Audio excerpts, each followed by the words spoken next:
Ne-am iubit frumos, dar n-am știut să ținem. Ce se rupe lent e cel mai greu de prins.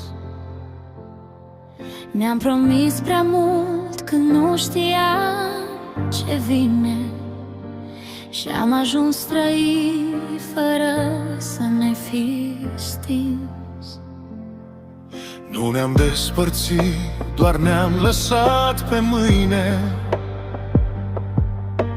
Zi după zi, tot mai puțin prezent. Dragostea n-a murit dintr-o greșeală mare. S-a stins corect, încet, inteligent.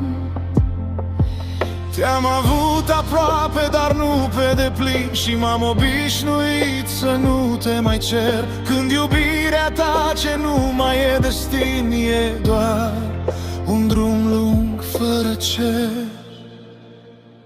Ne pierdem pe rând, puțin câte puțin, fără trădării, fără vină, fără chin strident. Ne pierdem pe rând și doar e mai fin decât un adio spus violent.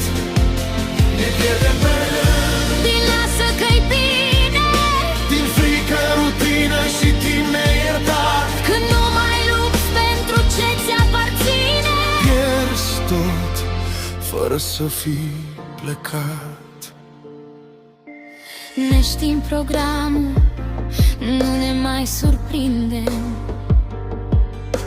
Știu ce gândești înainte să spui. Ne iubim corect, dar nu ne mai aprindem.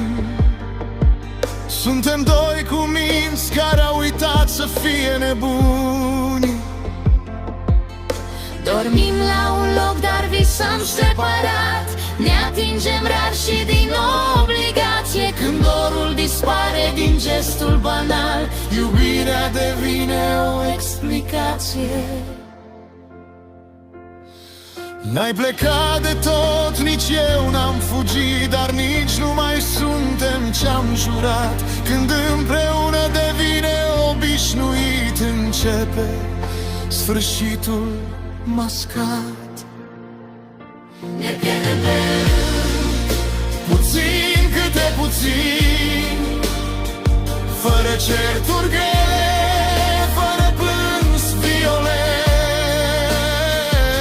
Ne pierdem pe rând și doare mai lin când nimeni nu pleacă și doar ne amăgim. Ne pierdem pe rând sub aceleași cer, Cu aceleași planuri abandonate, când dragostea nu mai cere să speri. rămâne doar o soartă a noastră cu vieți separate. Vezi tu, sunt iubiri care ard și se sting, și sunt iubiri care nu mai ard, dar nici nu se sting. Doar te lasă încet, fără să-ți ceară voie. Ne pierdem pe rând și nimeni nu știe care a fost prima zi fără noi. Ne pierdem pe rând Din prea mult o să fie și prea puțin luptăm amândoi. Ne pierdem pe rând elegant, fără zgomot. că vin uitat într-un pahar. Cei mai dureros la iubirea care moare e că pare vie până la final. Dacă într-o zi o să pleci de tot, Să știi, nu m-ai lăsat atunci, ne-am pierdut de mult. doar că ne-a luat timp să ajungem aici.